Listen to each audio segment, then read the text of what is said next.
तो जैसा कि लास्ट एपिसोड में हम लोगों ने देखा था कि शाओ चेन वो अपने साथियों के साथ मिल चुका होता है और वो लोग वहां पर यान किंग चेन की बुरी हालत कर देते हैं और उससे सफाई का काम करवाते हैं और खाने पीने का इंतजाम करवाते हैं। जिसके बाद वो लोग बहुत ज्यादा वाइन पी लेते हैं और आपस में फिर प्रैक्टिस करने के बाद जैसे ही वहां पर मौजूद अंडों को लेकर आते हैं तो उन ड्रैगन एग्स में से छोटे छोटे ड्रैगन के बच्चे निकल आते हैं जो कि असल में ड्रैगन किंग होते हैं। एक ड्रैगन किंग तो यीजेन को अपना मास्टर बना लेता है और दूसरा ड्रैगन किंग वो लियू मू को अपना मास्टर बना लेता है, मगर लियू मू को वो बिल्कुल भी पसंद नहीं था। वो लोग वहां से निकलकर जैसे ही फिर वहां से जाने लगते हैं तो उन लोगों को रास्ते में कोई बंदा दिखाई देता है जिसके पीछे बहुत ज्यादा रेड फ्यूम होता है। वहां पर कोई शख्स होता है जो कि उसे मारने की कोशिश कर रहा था, मगर शाओ चेन उसे बचाने के लिए जाता है और उसके अटैक को रोकते हुए उस मोटे को बचा तो लेता है, मगर वहां पे उन्हें दिखाई देता है कि वही रेड हेयर वाला डेविल है जो कि आइस कॉफिन से बाहर निकला था। वो वहां पर कुकू का वो सीक्रेट ट्री देखता है तो वो उसे पहचान जाता है, मगर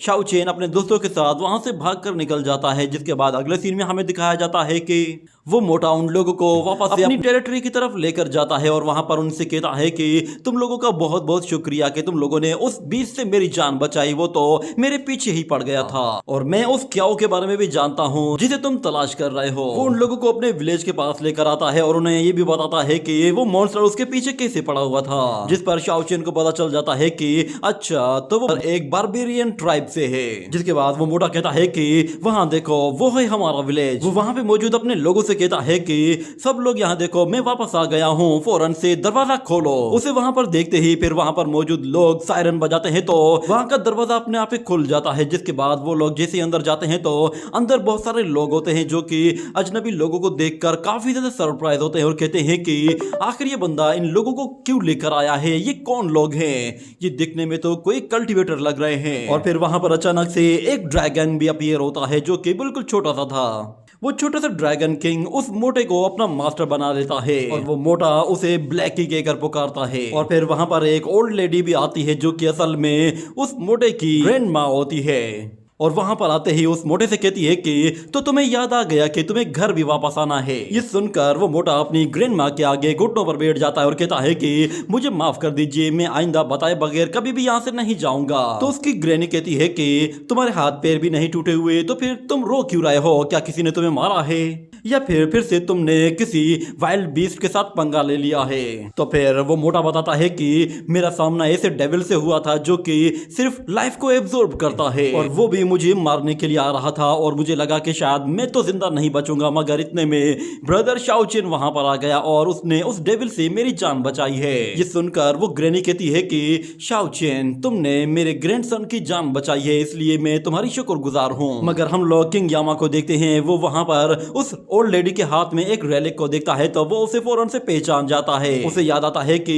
उसे लानुओ का पता पहले इसी ओल्ड लेडी ने ही बताया था। ये बात वो शाओ चेन को जाकर बताता है तो शाओ चेन कहता है कि ओ अच्छा तो ये वही है। ये कहने के बाद वो फौरन से ओल्ड लेडी के पास जाता है और कहता है कि मैं अपने घर क्यूशु वर्ल्ड में जाना चाहता हूँ और उसके लिए मुझे गोडेस लानुओ से मिलना है, क्या आप मुझे बता सकती है कि वो इस वक्त कहाँ होगी। तो ओल्ड लेडी बताती है कि लानुओ वो इस वक्त गुहाई रिवर के पास में प्रैक्टिस करने के लिए गई है और वो यहाँ पर इसीलिए रुकी हुई है ताकि क्यूशु वर्ल्ड के जितने भी लोग यहाँ पर आए हैं वो उससे जाकर मिलें और शायद वो यहाँ पर तुम्हारा ही इंतजार कर रही होगी। ये सुनकर शाओ चेन उसे थैंक्स कहता है और फौरन से लानुओ से मिलने के लिए चला जाता है तो रुयान भी उसके साथ जाने लगती है, मगर वो ओल्ड लेडी उसे वहीं पर ही रोक देती है और कहती है कि बेहतर यही है कि उसे अकेले जाकर मिलने दो। वो अपने ग्रैंडसन से कहती है कि क्या तुम मेहमानों को यहाँ पर इसी तरह खड़ा करके रखोगे, इन्हें ले जाओगे नहीं? तो वो मोटा कहता है कि हाँ हाँ क्यों नहीं। वो फौरन से उन लोगों को पैलेस के अंदर लेकर जाता है और इस तरफ शाओ चेन वो जैसे ही लानुओ के पास जाता है तो वो देखता है कि वो वहां पर खड़ी हुई है। जिसके बाद वो उससे जाकर कहता है कि गोडेस लानुओ मैं आपसे मिलने के लिए आया हूँ, मैं आपकी वजह से यहाँ पर क्यूशु वर्ल्ड में आ गया था, मगर मैं अब चाहता हूँ कि प्लीज मुझे क्यूशु वर्ल्ड में वापस भेज दीजिए। और इस तरह फिर लानुओ कहती है कि मैं जाओ लिंगर से मिल चुकी हूँ, उसने मुझे तुम्हारे बारे में सब कुछ बता दिया है। तो शाओ चेन कहता है कि उसने जो कुछ भी बताया है उसमें मेरा कोई भी कसूर नहीं है, मैं बस अपने घर वापस जाना जाना चाहता हूँ, आप प्लीज दोबारा से हेवन गेट को ओपन कीजिए। तो फिर लानवो से बताती है कि क्यूशु वर्ल्ड की एनर्जी वो पूरी तरह से खत्म हो चुकी है, मगर ये इमोर्टल वर्ल्ड पूरी तरह से स्पिरिचुअल एनर्जी से भरा हुआ है। मगर इस इमोर्टल वर्ल्ड के अपने कुछ रूल्स हैं। मैं इस वक्त एक ड्रैगन आइलैंड में हूँ जहाँ पर मेरी पावर सप्रेस हो चुकी है और मैं इस वक्त किसी भी हेवन गेट को नहीं खोल सकती। मैं इस वक्त इतनी ताकतवर नहीं हूँ कि मैं हेवन गेट को अपनी पावर से अनलॉक करूँ और तुम्हें वापस भेज सकूं। तो शाओ चेन कहता है कि आखिर इस वॉइड को दोबारा से ओपन कैसे किया जा सकता है, मैं वापस कैसे जाऊंगा। तो लान वो कहती है कि मुझे इसके बारे में कुछ भी नहीं मालूम, मगर मेरे ख्याल से हमें चेंगशेन कॉन्टिनेंट में जाकर एक मर्तबा इन्वेस्टिगेशन कर लेनी चाहिए। हो सकता है कि वहां पर शायद ही हमें कोई ऐसा रास्ता मिल जाए कि जिसके जरिए हम तुम्हें वापस भेज सकें। ये सुनकर शाओ चेन हैरान हो जाता है, मगर फिर लानवो से कहती है कि फिलहाल तो यहाँ से बाहर निकलने के बारे में सोचो, क्योंकि इस आइसलैंड से ही बाहर निकलना तकरीबन इम्पॉसिबल है। तो शाओ चेन कहता है कि क्या आप भी यहाँ से बाहर नहीं जा सकती। तो लानवो कहती है कि नहीं, मैं भी यहाँ से बाहर नहीं जा सकती। हमारे पास सिर्फ और सिर्फ एक ही ऑप्शन है कि हम लोगों को यहाँ पर इंतजार करना होगा। जब तक ये ड्रैगन सील अनलॉक नहीं होती तब तक हमें यहाँ पर स्टे करना होगा, और ये सील अगले 100 साल के बाद ही खुलने वाली है। ये सोच कर ही शाओ चेन परेशान हो जाता है कि उसे अब 100 साल तक इंतजार करना पड़ेगा।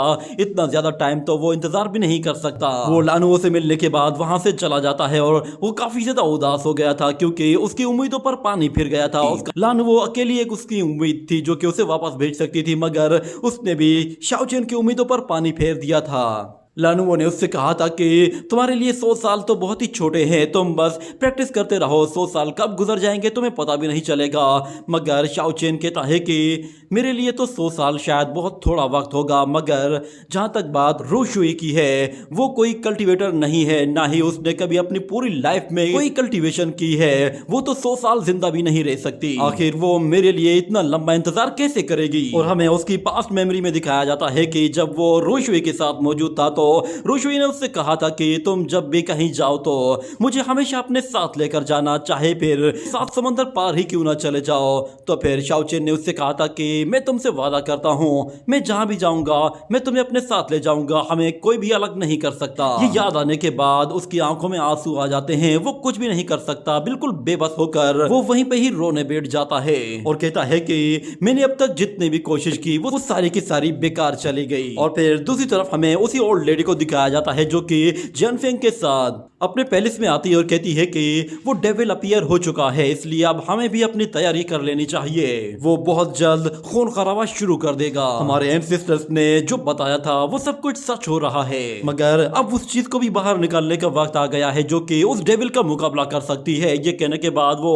अपनी रेलिक पावर को यूज करते हुए वहां पे मौजूद एक ड्रैगन स्टेचू के अंदर अपनी एनर्जी ट्रांसफर करती है। तो हम देखते हैं कि उस ड्रैगन का मुंह खुलता है और उसके अंदर से एक ब्लू एनर्जी बॉल बाहर निकलती है। उस एनर्जी बॉल के अंदर एक छोटा सा क्यूब होता है। उसे देखकर वो ओल्ड लेडी कहती है कि हमारे पास बस एक यही ऑप्शन बचा है, यही है जो कि अब हमें बचा सकता है। ये कहने के बाद फिर अगले सीन में हमें दिखाया जाता है कि वो डेविल उस विलेज तक पहुंच गया था, जिसकी वजह से वहां पर सायरन्स बजाए जा रहे होते हैं और सब लोगों को पता चल जाता है कि यहाँ पर कोई बीस्ट आ रहा है। वो लोग उसे अपने करीब आता हुआ देखते हैं तो उसे रुकने के लिए कहते हैं, मगर वो डेविल रुकने वाला नहीं था। जिसके बाद वो अपनी बॉडी से हल्की सी एनर्जी रिलीज करता है और सारे के सारे लोगों को उठाकर दूर फेंक देता है। मगर अचानक से फिर वहां पर लानू आ जाती है जो कि अपनी एनर्जी का इस्तेमाल करते हुए उन सारे के सारे लोगों को नीचे गिरने से बचाते हुए फौरन से सिक्योरली जमीन पर लैंड करवाती है। और उसे वहां पर देखकर वो सारे लोग बहुत खुश होते हैं कि फाइनली गोडेस उनकी हेल्प करने के लिए आई है। मगर गोडेस लानू वो उस डेविल से कहती है कि तुम्हारा रियलम सप्रेस होकर एक डेमीगॉड रियलम तक आ चुका है, तुम भला यहाँ पर इस तरह लोगों को तंग क्यों कर रहे हो। मगर दूसरी तरफ वो डेविल कहता है, मैं बस एक बार में ही कहूंगा मेरे रास्ते से हट जाओ। मगर लानू वो उसके रास्ते से नहीं हटती और वो उससे लड़ने के लिए अपनी सोर्ड को निकाल लेती है और अपनी स्पेस टाइम टेक्निक को यूज करते हुए उसे एक जगह लॉक करने की कोशिश करती है। वो रेड डेविल देखता है कि ऊपर से स्पिरिचुअल फॉर्मेशंस नीचे आ रही हैं जो कि उसके चारों तरफ आकर उसे बीच में एक जगह लॉक कर रही हैं। लानू वो उसके आसपास का टाइम एंड स्पेस बिल्कुल लॉक करना चाहती थी ताकि वो मूवमेंट ना कर पाए और वो उसे आसानी से वहां पर हरा सके। सके, मगर हमें दिखाया जाता है कि लानवो जैसे अपनी एनर्जी को यूज करती है तो वो डेविल तो बिल्कुल इजीली खड़ा रहता है, उस पर जरा सा भी असर नहीं पड़ रहा था और वो बिल्कुल आसानी से वहां पर मूवमेंट भी कर रहा था। जिसके बाद वो लानवो से कहता है कि तुम्हारी ला स्पेस पावर में अभी भी बहुत सारी खामियां हैं। ये कहने के साथ ही वो अपनी पावर को यूज करते हुए हल्का सा टच करते हुए उन सारी स्पिरिचुअल शील्ड्स को डिस्ट्रॉय कर देता है, जिसकी वजह से लानवो भी बुरी तरह से इंजर्ड होकर नीचे गिर जाती है। और जियान फेंग और शाओ चेन दोनों ही वहां पर उसे देखते हैं तो वो लोग फौरन बाहर आ जाते हैं और कहते हैं कि मिस लानवो आप ठीक तो है ना। मगर वहां पर कुकू और शाओ चेन को देखकर वो डेविल मुस्कुराने लगता है और कहता है कि तो फाइनली तुम लोग बाहर आ ही गए। मगर इस तरफ भी फिर गोडेस, लानवो और बाकी सारे लोग अपने अपने वेपन्स निकाल कर लड़ने के लिए तैयार हो जाते हैं। मगर अचानक से फिर वहां पर ओल्ड लेडी आ जाती है और वो फेंग जियान और बाकी लोगों से कहती है कि तुम लोग पीछे हट जाओ, इससे मैं खुद निपटूंगी, तुम में से कोई भी बीच में नहीं आएगा। ये कहने के साथ ही वो अपनी उस रेलिक के जरिए एक जोरदार एनर्जी रिलीज करती है जो कि उस रेड डेविल से टकराती है, मगर वो डेविल अपने बैरियर के जरिए उस एनर्जी को रोक लेता है। जिसके बाद वो लेडी कहती है कि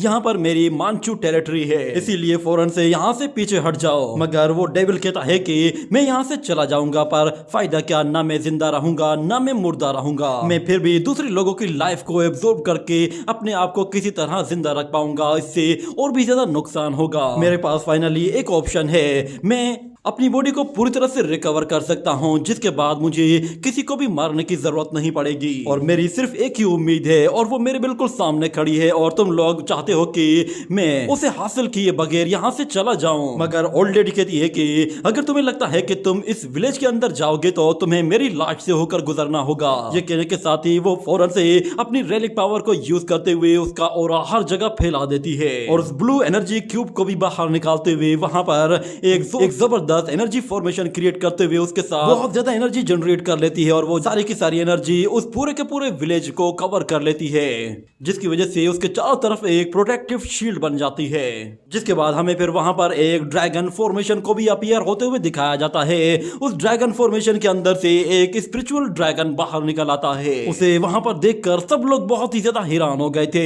वो ड्रैगन बहुत ही ज्यादा पावरफुल था और वो सीधा जाता ही रेड हेयर डेविल पर हमला कर देता है, मगर वो डेविल काफी ज्यादा ताकतवर हो चुका था। वो एक ही हाथ के साथ उस अटैक को रोक लेता है और वो ड्रैगन जैसे ही अपनी एनर्जी को बढ़ाता है तो दूसरी तरफ वो डेविल भी अपना पूरा जोर लगाते ही उस एनर्जी को डिस्ट्रॉय करके रख देता है। मगर उस ड्रैगन को डिस्ट्रॉय करने की वजह से उसका हाथ बुरी तरह से इंजर्ड हो गया था और हमें उसके हाथ में एक ड्रैगन यंग ब्लड दिखाया जाता है और वो ओल्ड लेडी भी उससे कहती है कि तुमने देख लिया है ना, ये एक्सट्रीमली यंग ब्लड है और तुम अपनी जिन एनर्जी के बारे में तो जानते ही होगे, ये तुम्हारी बॉडी को पूरी तरह से डिस्ट्रॉय करने के लिए काफी है। अब समझ में आ रहा है ना कि हमारे एंसेस्टर्स ने ये फॉर्मेशन यहाँ पर क्यों छोड़ी है। मगर इस तरफ हमें दिखाया जाता है कि वो रेड डेविल फौरन से अपनी एनर्जी का इस्तेमाल करते हुए अपने हाथ को हील कर लेता है, जिससे उसके सारे के सारे जख्म फौरन से ठीक हो जाते हैं, जिस पर वो सब लोग बिल्कुल चौंक जाते हैं कि इसने तो फौरन से खुद को ठीक कर लिया जैसे कि इसे कोई चोट लगी ही ना हो। मगर इस तरफ वो ओल्ड लेडी उससे कहती है कि चाहे तुम खुद को कितना ही रिकवर क्यों ना कर लो,